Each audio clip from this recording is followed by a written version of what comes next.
My name's Edith P., and I'm an alcoholic. Hey, boy, it's a pleasure to be here, and Greg's been great to me, and I should probably, I don't know what your tradition is, but I try to follow the tradition of the meetings, but thanks to a very loving God who's got a lot of patience and benevolence and a lot of church basements and a sponsor who's, I mean, doggone, just gracious.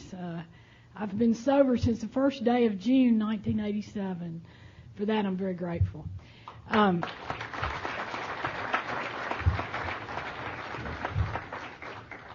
anyway, Greg said, well, how long did it take you to get here? And I was kind of hemming and hawing because I didn't want to tell him. But in February of 2000, my husband got me a present of race car driving school. So I was practicing driving down here. I got off the internet, all the different routes, and the shortest one was 4 hours and 45 minutes from Omaha, and I got here in 4 hours and 10 minutes.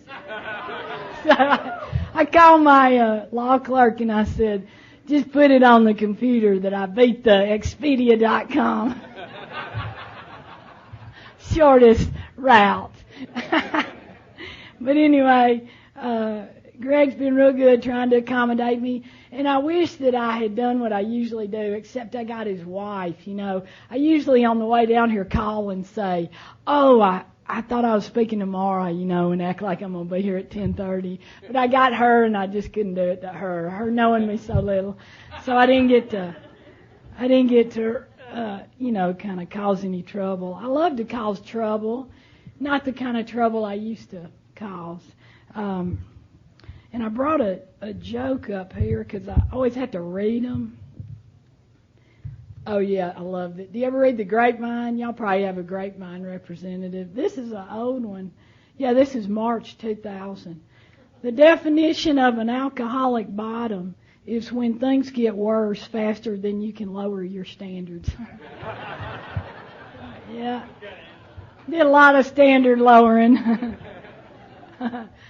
But anyway, I wanted to say I'm sorry I missed Cindy because my husband and I had an appointment. I don't know if she's here tonight. I'm sure I'll get to meet her from Montana. But I had a kind of one of those opportunities to again be aware of how fortunate I am when I was driving here, and I was realizing how close I was to Albert Lee, Minnesota. And in 1983, my parents gave me some Seconal. My parents did this to sedate me and put me on a plane, and they flew me into Albert Lee, Minnesota, where I was supposed to go to a treatment hospital, but they were full. But all I remember is I'd been in Nashville, like wearing cutoffs, you know, in Tennessee, and it was snowing in April. And I thought, where am I? When I finally came to, I thought, I don't know what this is, but it wasn't something I was had planned to do. But anyway, I had a memory of Albert Lee, Minnesota. And so I am very pleased that now you're welcoming me to Minnesota instead of me coming under those other conditions. I got a history of growing up in the South, but I didn't think you knew that. Anyway, I grew up in Alabama, and we happened to live in a county where there was no allowances for drinking. So you could be arrested for violating the prohibition law. If you can believe that, I know it's true. I have been arrested for that. But until 1980, I guess 89, I was from a dry county, Morgan County, and it's in the northern part of Alabama. So when I was young, my father would go to the liquor store, come home, stock a liquor cabinet, and he and my mother would have some drinks. My mother was younger than my daddy, and she had grown up very poor, was uneducated. My daddy had more of an education than she did. He was a descendant of Clarence Darrah, and he believed in evolution and was an Episcopalian. My mother was a fundamentalist, and so we had an interesting childhood, but I always appreciated it because I thought it helped me, at least in law, to look at both sides of things. But my daddy would drink quite a bit when I was younger, and then as time passed, my mother took up drinking, and it eventually killed her. She died of drinking in 1994, and I can tell you that I don't look back on that with much regret, except that I really didn't understand the paralysis that she was in. You know, I had by that time been offered the opportunity to get sober, and at the same time I was desperate. And man, when that occurs, that's some grace. It was for me. And those two things happened to me that never happened to her. And her path, I don't believe, is any less spiritual than anyone else's. But she really was pretty fragile, and I think was really suffering. So my only hardship, now that I look back and I've tried to make amends to her, is that I didn't have a little more kindness about the paralysis and the fear that she was in to stop drinking, because it was her best friend, like it was for me. Drinking was great. I wanted to be in a coma. I loved that. It was something I didn't want to lose. But anyway, growing up, my folks taught us what was right and wrong, and they were, did the best they could. They came to a point where they pretty much just shared a refrigerator, but they were, they stayed together because at that point in time, I'm 41, and they divorced when I was about 19. I had a younger brother who was probably more affected by that, but they remained as a partnership, if for the only purpose of raising their children. And as time passed, I would, get in front of judges, and my daddy had to hire lawyers for me, and we had an old boat on the Tennessee River. My daddy still lives he lives in the house he grew up in. He's 77. My husband went there. We went there a few months ago, and he said, "Hey, Shine," my daddy's name's Shine. "Shine, you got any equity in this house?" And Shine, yeah. Anyway, it wasn't as funny as it was then, but he took us out on the river all the time. I grew up water skiing and swimming. My father was a scout and a raider in World War II, which is an underwater military man. He detonated bombs underwater. He loved swimming. We always went swimming. We went out in the boat, and as I got to be 13 and 14 and 15, I'd take the boat out alone. Well, we had a older lady down the road at Triana, and she'd sell us a case of slits anytime, day or night, $6. And that's the one advantage of going to the bootlegger, because they're open all the time. Now, if they don't know you, they just as soon shoot your kneecaps off. But if they did know you, they'd let you come around and buy, overpriced beer and whiskey. And I didn't get much from a still, but I knew, drank from time to time, Bearcat, which is stilled. And one old guy that worked for my daddy used to always say, "Now, Edith, don't you get into that, because it'll make you go blind." And I kept that memory with me. He told me that when I was 9 or 10, and I tended to be wary of it, and I'd usually drink what was bottled. So we'd go out on the river all the time, and finally this old boat of Shine's, I had, my brother was waiting one day on the shore. He was younger, so he was standing behind me to go out on the river. And I pulled up with all these ne'er-do-wells that I ran with. And one of the guys who was driving handed my little brother the steering wheel. And then, of course, it had come off, and I don't know how we'd gotten to the shore, but anyway. And then the whole front, there's a front casing part, and that had fallen off. And there's my poor little brother waiting to go out on the river. He'd been waiting there for 2 or 3 hours, and we were late. We all got off and left him aside. And finally that boat sank to the bottom of the Tennessee River, which I thought was fitting for a conclusion. I was a terrible driver. I always drove when I was drinking. And I would make accommodations. Maybe you did that too. As your behavior's dropping, like that grapevine Job talks about, you really have to keep drinking because you're so unhappy with what you see when you wake up. So it becomes a necessity. It did for me, and I didn't really feel comfortable doing anything but drinking. So when I wasn't drinking, I was like my skin was on backwards. I've heard some people say, newcomers before, and that's how I felt. So it was a comfort to me. I loved it. It was available in my home, although it was not something that my parents condoned. But as time passed, I started having these car accidents, and I would get arrested, and it's always a hardship when you're dishonoring your folks and you live in a small town in Fairmont. If you're in front of the judge and your daddy's sitting by him at Sunday morning church, and then you kind of, it makes you slink down in your seat a bit because that you're kind of publicized. I was in the newspaper. A good friend of my parents owned the newspaper, the Decatur Daily. Well, they couldn't forego printing about me because it was in the public record. So there'd be news in the newspaper, and I dishonored my parents over and over again. And, I've tried to make amends to my father and my mother while she was alive for that, because it's now, as a step-parent, and I was telling Greg this, my stepson was gone the other night. We didn't know where he was.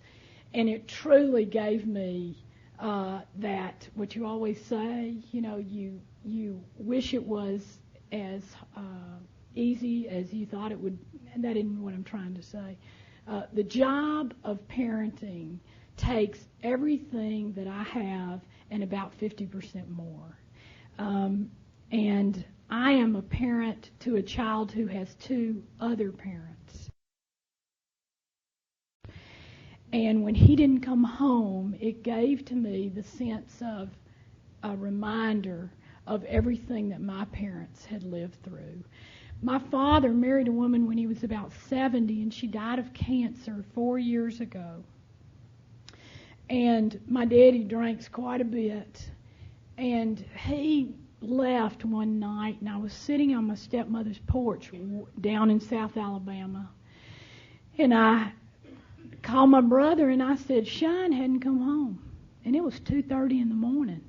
And I said, doggone it, Dara, I'm getting worried. What do you think I should do? He said, why don't you just sit your ass there and suffer like Shine used to on the porch waiting for you to come home all those nights?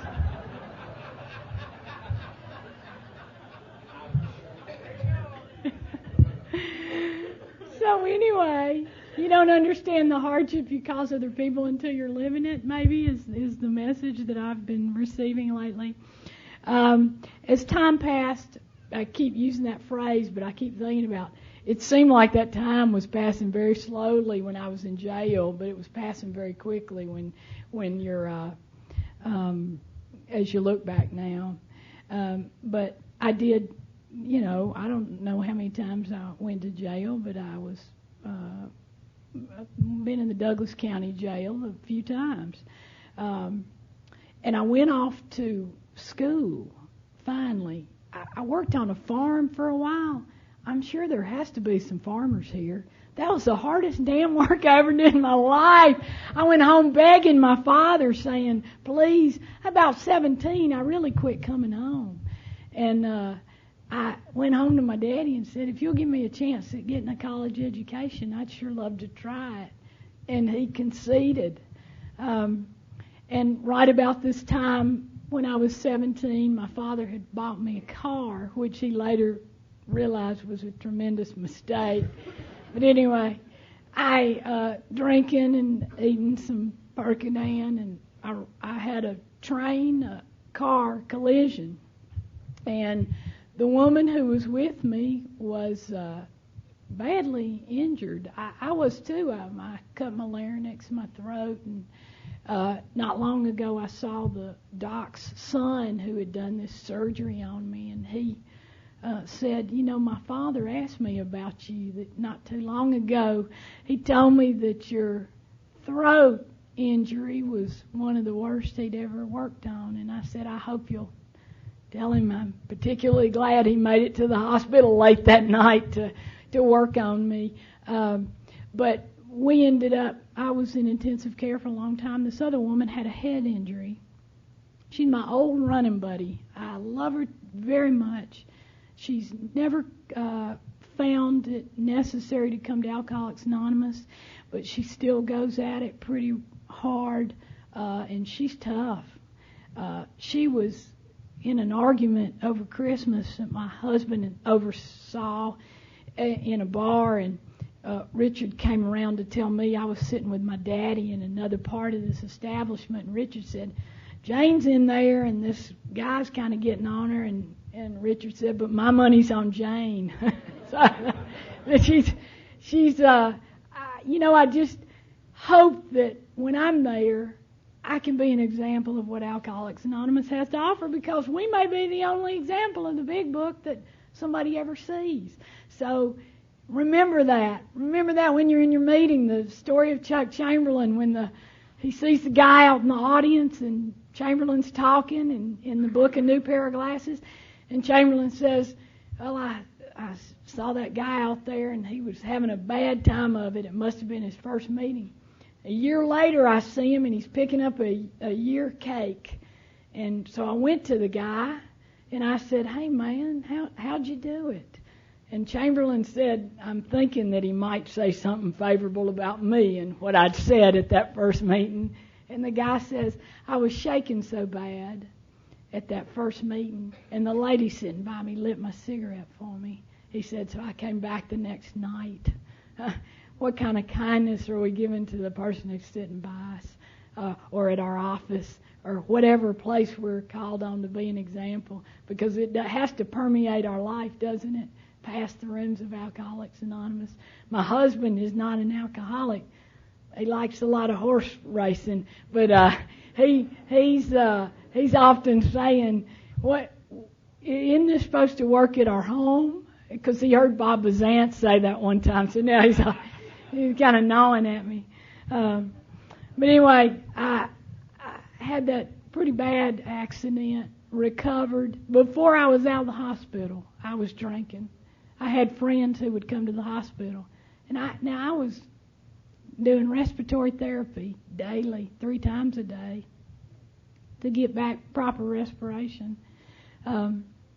And I went off to Auburn University. I know there's someone on your schedule from Alabama, which I can't wait to talk to. But I went off to Auburn University in Auburn, Alabama, and didn't really have a good reason for going, except a guy that I used to run around with decided he was going to go there. So that was about the criteria that I considered before attending college. Went up to Auburn and down to Auburn, actually. It's south of Decatur. And I didn't get much done there. But I was there for quite a while, probably 3.5 years. I went to some football games, and we lived. I lived with this gentleman for a while. He's sorry he ever let that happen, but we lived across the road. We lived on Opelika Highway, and he lived in a trailer park for a while. Then we moved into this kind of duplex, and so across the road, just about 50 feet it'd take you. I just took my husband Richard there the other day, and this doggone bar that I used to spend all my time at looks just the same. Run down, graffiti everywhere, filthy bathrooms. It's all the unkept outside, broken windows. Harry's, if you want to drop by. Harry's Bar. It's like 1313 Opelika Highway in Auburn, and that's where I was every night. Harry's did not close. And it was nearly a sure bet that if you were around there in the late 70s, that this gentleman I was keeping time with, Tim, and I would be out there fighting come sunup, because that's what we usually were doing. I went to Harry's in my bathrobe because I didn't have time to get dressed. I went there barely dressed. I just, everyone here who's had trouble drinking knows what it's like. But you really lose the sense of responsibility, and I didn't have any. I didn't know how to be a daughter, an employee, a student, a girlfriend, a sister. I didn't know any of it. And in about 1983, I guess it was, or 82, I had a big birthday party. You know how you have your birthday and it goes on for a long time? Mine used to start and then it'd end about a week later. Anyway, we had a big shindig down on Opelika Highway. And about the 5th day of this event, the police came around about 5:30 a.m. I was not properly prepared for them. Anyway, they said, well, it was a no-knock warrant. They came in. I was in the back room. I didn't have any clothes on, but I really was working hard to get out the back window. The back window was about 25 feet off the ground because of the foundation of the house was not flat. And this officer who knew me, because I had a few friends who he'd come around, one of them he had to extradite him back to Florida, but anyway, he knew who I was. He said, Edith, don't jump down there. You just go on back in that window. And I did. And I was in a little trouble because of everything they found around my house. And a couple of the guys over there were felons. And it was, just trouble, bigger trouble than I'd seen before. And so I got out on my own recognizance, but I had to have a daily communication with them. They wanted me to kind of help them get some other people in trouble, which I was not willing to do. About this time, somebody called Shine up in North Alabama, says, your daughter's really out of control. Well, I had picked up with a pharmacist. I thought that sounded like a good idea. And we were out in a cabin out in the woods with some other people, and I just left my apartment. It'd been ransacked, and I didn't take anything with me, just left it open. Left all my possessions and moved out to this cabin. And this is unbelievable to me still, but Shine and Dara, my brother and my daddy, they hunt and so forth and always had pistols. They both had a gun, and they went and got some handcuffs and drove 5 hours to Auburn, talked to 2 or 3 people, found out where I was, and came to this cabin and said, either you come with us or we're taking you. What do you want to do? So I went with them. They took me to a hospital, hoping things would change. It was a mental hospital, and it was in Nashville, Tennessee. And I stayed up there for a couple of months. I don't know if any of you have. My mother had been up there. Shine was, kind of a benefactor of this place by now. But he'd had my mother up there 2 or 3 times. He knew the psychiatrist.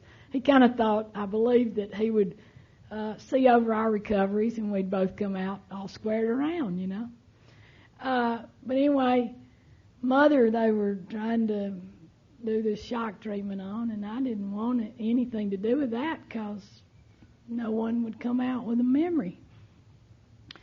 So I was doing the therapy and they had me on 3 or 4 things. It was the idea that you've got an imbalance in your brain, and I was up there taking whatever they told me to take. And doing some leather crafts and, what else do you, we made some moccasins and something with iron where you flatten out the tin. I don't know, I'm not a very good craft person, I know that. As I knew after I was there one thing, that I did not believe that I was crazy every day. If you don't get arrested when you're not drinking and you don't lose your temper as often, maybe drinking's the cause of it. Hadn't figured that out. But I didn't think I belonged with the other folks up there. And it was especially difficult when we would play volleyball, because a lot of the folks, this is not offending anybody, I hope, were medicated a lot. And we could never get the volleyball over the... Tried. Never got a volley going. One guy, I remember, Lyle. I'd yell, "Come on, Lyle," because he was pretty young and he had taken some, I don't know what it was, not Haldol, but whatever he was taking, he still had had a little bit of sportsmanship still left. So I finally got out of that place, and needless to say, it didn't work, because I'm an alcoholic, and I didn't believe I was one, and I wasn't desperate. And I was still in my early 20s, and I thought I had some running to do. And so I kept running. The one thing I did do at that point in time, though, was listen to my lawyer, because this gig going down in Auburn was getting more serious because of everything they had found in my apartment. The judge was an older gentleman, and my lawyer said, he ain't going to like this, He just didn't. Don't consider yourself a guaranteed suspended sentence person. Just don't. And so he said, maybe you ought to go live in a halfway house. And that's how I got to Albert Lee, and then Forest City, and then Sioux City, Iowa. And in Sioux City, they put me in a halfway house, and I stayed there for 1 year. Because my lawyer told me I absolutely had to do whatever was recommended. I didn't drink, maybe did a little fraternizing, which was against the rules, but as soon as I got out of that place, I quit going to Alcoholics Anonymous meetings, did not believe that this was a one-day-at-a-time program, did not believe that I was going to be abstinent for the rest of my life, and walked in a place, if you've ever been to Sioux City, Iowa, it's called the Dodge Inn. Walked in there, see, this guy's been there. A lot of tough guys go there. And maybe you ride a Harley. Do you? You got a Harley? Okay.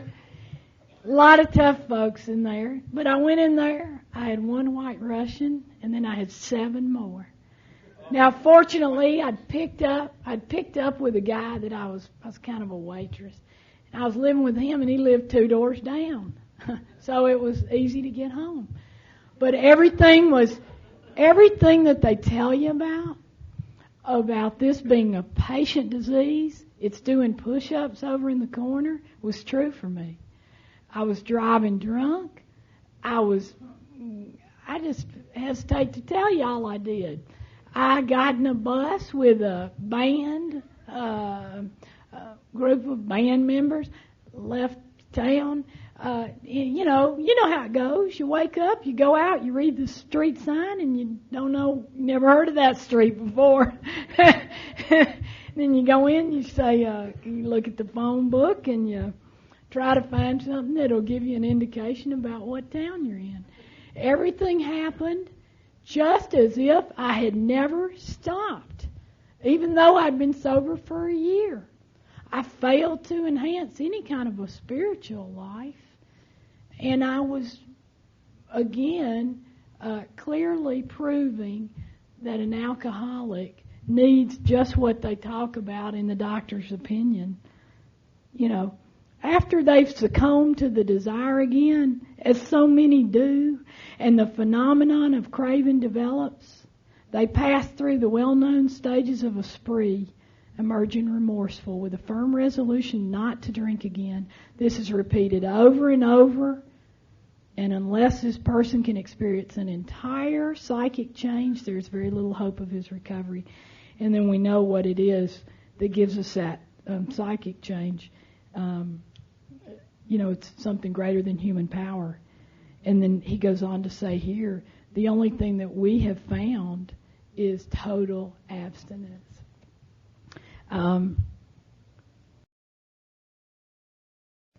After being in Sioux City for a while, I finally left town. I'm trying to remember, that guy kicked me out of the house. I remember everything I had was on the front porch, and it wasn't much. And I had about $1,200 that I'd saved being a waitress. And, get off at 2, drink till 5. My gentleman who I shared an apartment with worked in a restaurant too. We had parties that have finally got us evicted.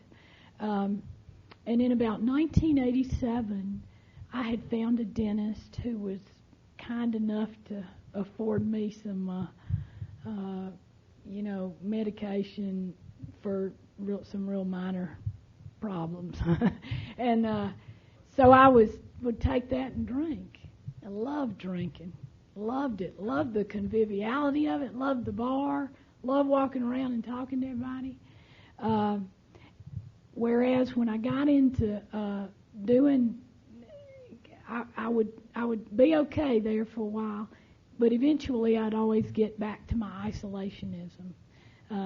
I could go out in public for a while, and eventually I'd end up with duct tape on the windows because I didn't want anybody to know I was home, didn't want you to see there was any light in there, took the phone off the hook.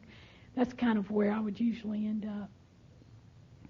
On this night, I'd been out, gotten some liquid courage, gotten a few pills in me, and once again I had a bad car accident.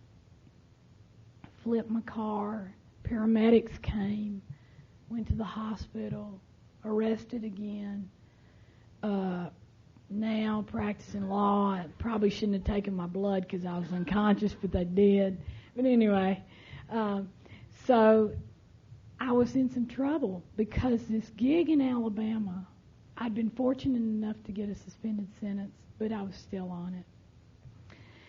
And so I knew that there could be some consequences that were pretty serious. A year ago, a guy shows up in my office, and he says, "Would you please consider representing me? I have this problem legally." He said, "And I know you." I don't know the guy's name. You're always thinking, oh, okay, let's see. Was I dancing at a bar? What was I doing? And he says, "I pulled you out of a car on St. Mary's Avenue at 4 a.m. 13 years ago." He was the paramedic, one of the EMT guys. Needless to tell you tonight that I said, "Please sit down. I'd be particularly honored to help you legally." He's still my client. Anyway, after that gig, I had a physical problem that was pretty serious, and I was at UNMC, which is the University of Nebraska Medical Hospital. And I was sitting up there, and a doc comes out, and he says, "Edith, I have read all of your medical records. You're an alcoholic." Now, this was not something I had asked him to treat. It's kind of shocking, in fact. He said, "You're an alcoholic, and this program that we're offering, we need people who are going to be very conducive to being responsible to the therapy that we propose, and you ain't it. So you can leave." This guy was so blunt with me. He was in his 60s. I've never forgotten him. I later met his granddaughter. He said, "So you can promise me right now that you will not take another drink during the time we're treating you, which could be up to a year, or you can leave. Thanks for coming up. Maybe insurance will cover the evaluation." And I really sat back for the first time in my life, I thought that he might be telling me the truth and I could hear it. Judges had said this to me, police officers. My mother took me to psychiatrists, preachers, all the people that you visited. I heard that guy that day, that doc. That was the last day I took a drink. Went to the bar that night, pushed it away. Didn't know if I could stay sober. Knew that my probation officer on my Nebraska offense was really on me about going to Alcoholics Anonymous. So I go, 48th Street Club, clubhouse, open till 11, 12 at night. Meetings, every 3 hours.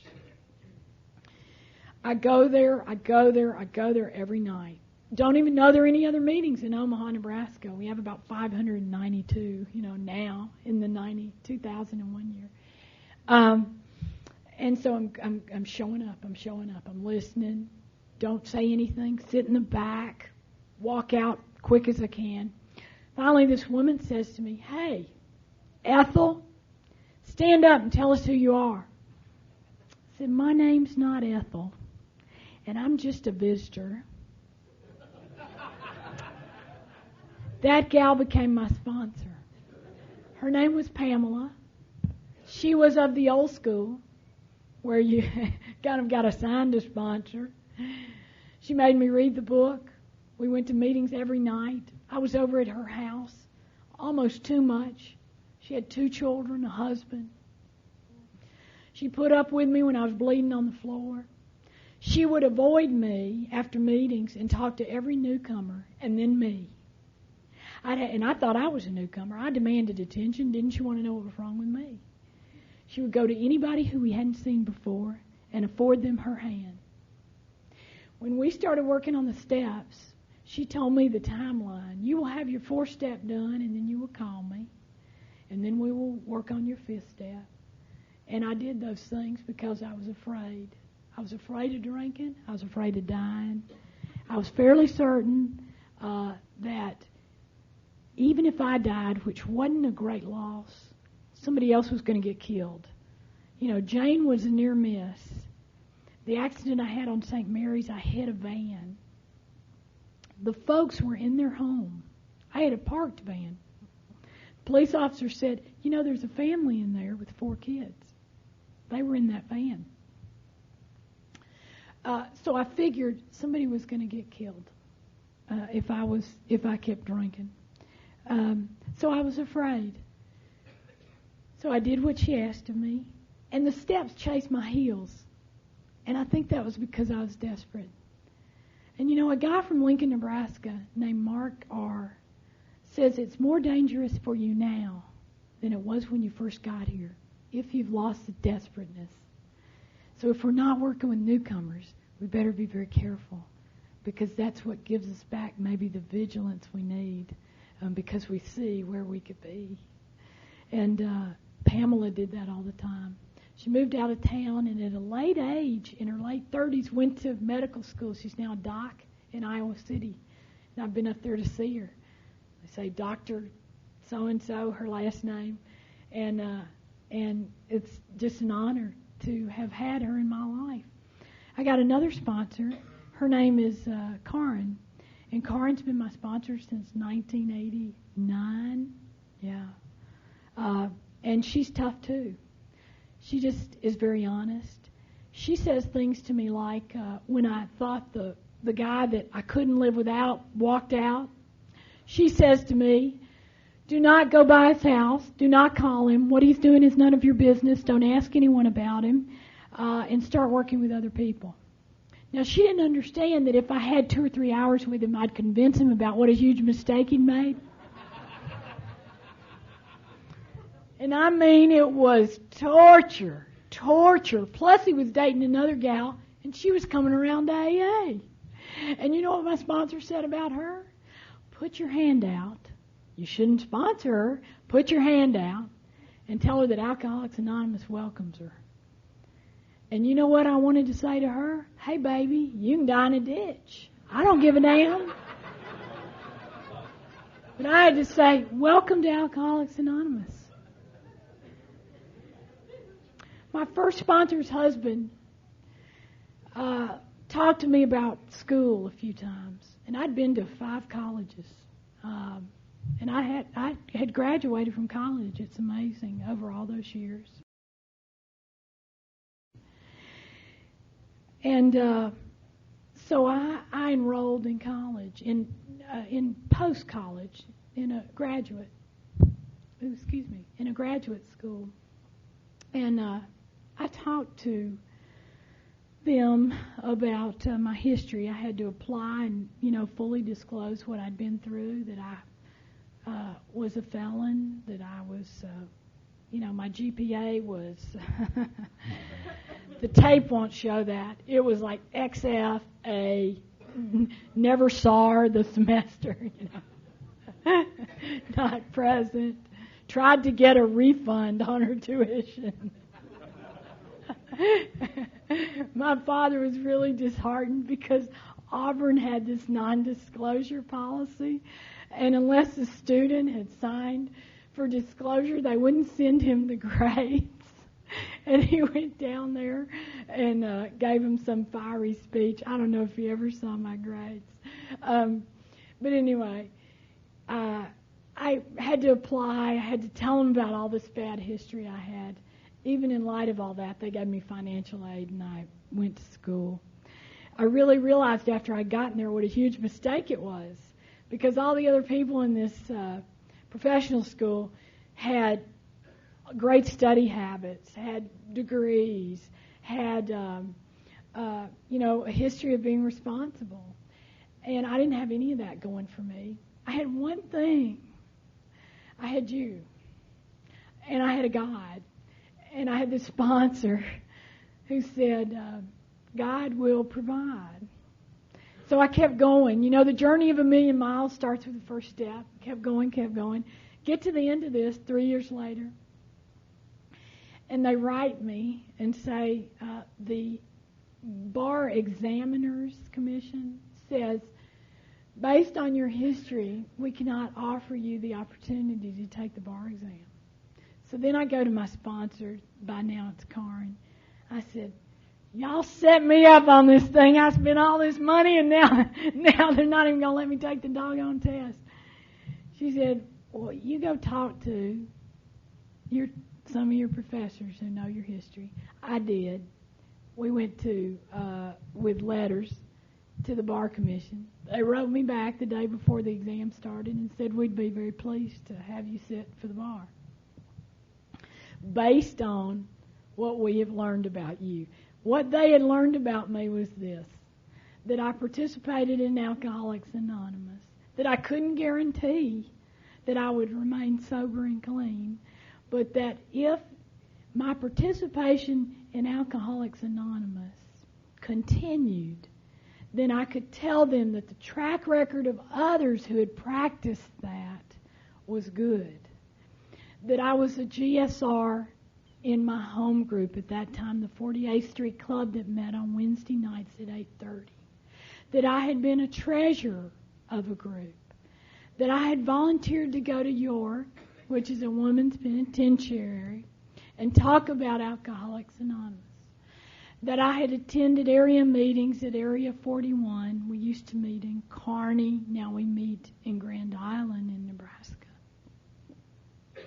That I sponsored women, and that I was sponsored. And that I tried to have currency with the steps of Alcoholics Anonymous. That's what I told them. At the same time, I went to the Board of Pardons and Paroles in Alabama. Now, you can imagine what it was like going back to folks in Alabama who'd read about me in the paper, had sat with my parents when they didn't know where I was for days or when I was hospitalized. And I had to ask those same business and community members to write letters for the Board of Pardons and Paroles. They all agreed. I take all this down to the board, and this was a state offense, so I was bound by the state of Alabama's laws and statutes. And in 1991, I was granted a pardon from the state of Alabama for my felonious conviction. And if you think the right to vote doesn't count, I don't bear any firearms any longer. But the right to be a citizen again, fully and completely, is a great benefit that I've been afforded because of Alcoholics Anonymous. I do not have that pardon up in my office, but I know exactly where it is in my home, and it's very precious to me. And as time passed, I continued to have the opportunity, and still do today, to practice this profession. I have a family in AA that is cementing for me sometimes greater than my blood family. But I want to tell you a couple of things about my daddy. He doesn't understand what you're about. He doesn't understand what these steps are about. He knows one thing. His daughter's not in jail or dead or in a mental hospital because she's been showing up here on a regular basis. I go to Alcoholics Anonymous meetings 3 times a week. I have a home group. When I go to Alabama and stay with my father, I go to a group that meets by his home. He was very serious about believing that I was diseased and sick.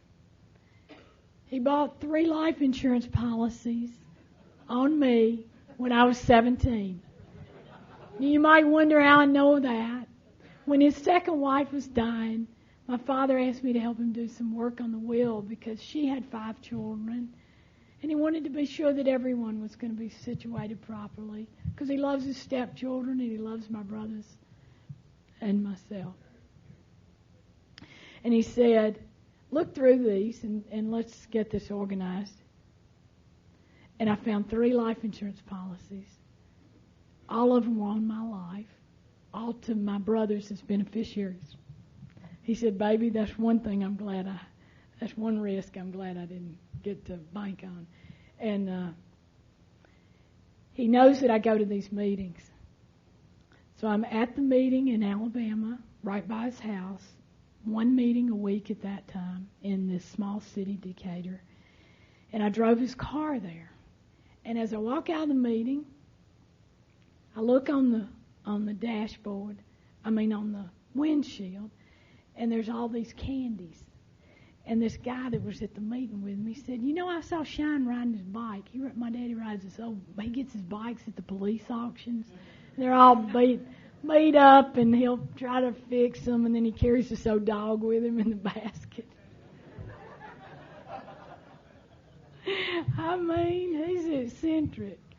But anyway, they said, I saw Shine leaving. He had that old dog. He's riding his bike.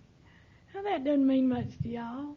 But I knew what it meant to me, and that was that he'd ridden by there, put those candies on the windshield, just to say, I'm glad you're at that AA, whatever it is.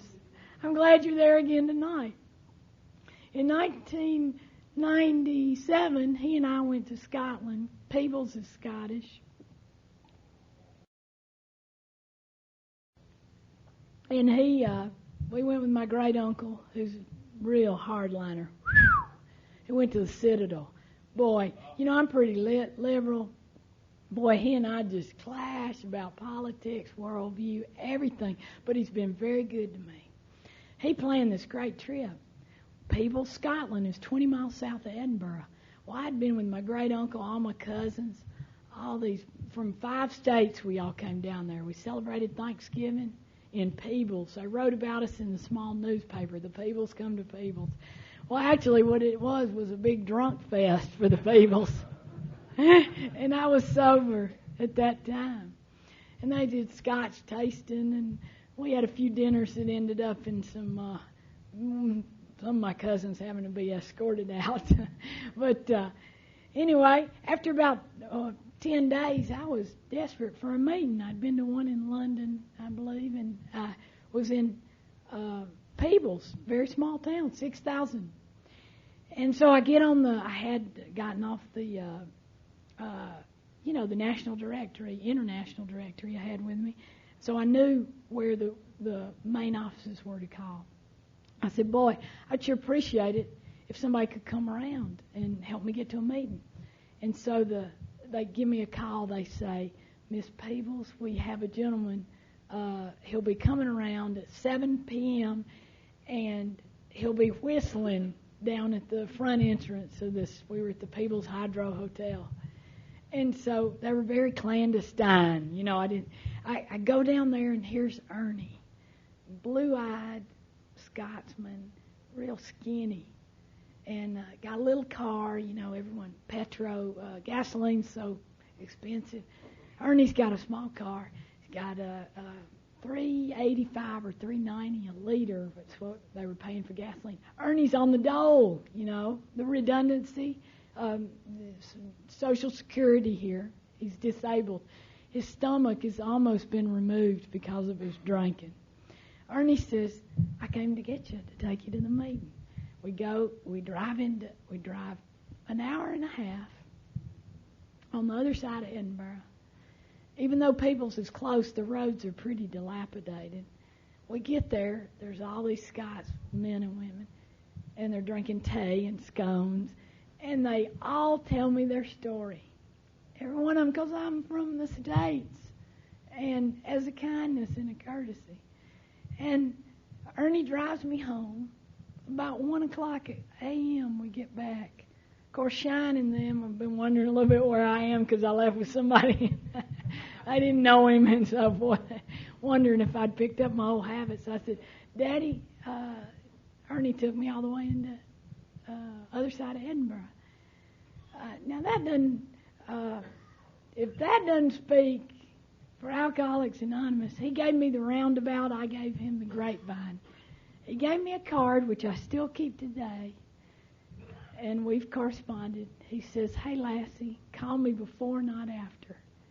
And that guy didn't have the time, the money, the health to come and see after me. But I'm telling you, I've been afforded that courtesy in South Africa, in Canada, in Mexico, in the Dominican Republic, in Fairmont, Minnesota, in Decatur, Alabama. And that makes me a world citizen because of you, because I'm at home whenever I come to Alcoholics Anonymous. That is the language of the heart, and you speak it, and I can't tell you anything but this. Karen says to me so often, you can afford to be generous, because if life was fair, Edith, you'd be dead. Let me close with one thing. Boy, I got two things. I love this from As Bill Sees It, because I didn't speak to you a lot about prayer and meditation, but I ended up with a sponsor now, Karen, who's been studying yoga for 15 years. She is contemplative, and many times her response to me will be, take it to prayer. When I first got here, I believed there was a God, but I didn't believe he could do anything for me. And I will tell you that today in my walk, nearly 14 years later, I'm looking back at step 2. I just read Came to Believe again. Because I have doubted whether God is everything. He's either nothing or he's everything. And I need to remember that he is everything. I need to get back into the realization and the belief that I am one of his children, and I need to be listening to what he has to say, which means being quiet. I'm great at activity. My father's very gregarious. I love that. Give me 100,000 people and I'll talk to them all. But make me sit quietly for 20 minutes. Karen made me get an egg timer. Get an egg timer, turn it around, and you sit there till it clicks. When I first came to Alcoholics Anonymous, someone read this to me, and I've always been very fond of it. It's from As Bill Sees It. Since open-mindedness and experimentation are supposed to be the indispensable attributes of our scientific civilization, It seems strange that so many scientists are reluctant to try out personally the hypothesis that God came first and man afterwards. They prefer to believe that man is the chance product of evolution, that God, the Creator, does not exist. I can only report that I've experimented with both concepts, and that in my case, the God concept has proved to be a better basis for living than the man-centered one. Nevertheless, I would be the first to defend your right to think as you will. I simply ask this: in your own life, have you ever really tried to think and act as though there might be a God? Have you experimented? Because I practice law, this reading means a great deal to me, because I do defend people's right to believe, even if it's not what the majority believes. Alcoholics Anonymous does not require that you believe in God. We only require that you have a desire to stop drinking, as our third tradition says. But if you consider this, you might try an experiment. I'm grateful to be here tonight, and I wish you Godspeed on your journey. Thanks.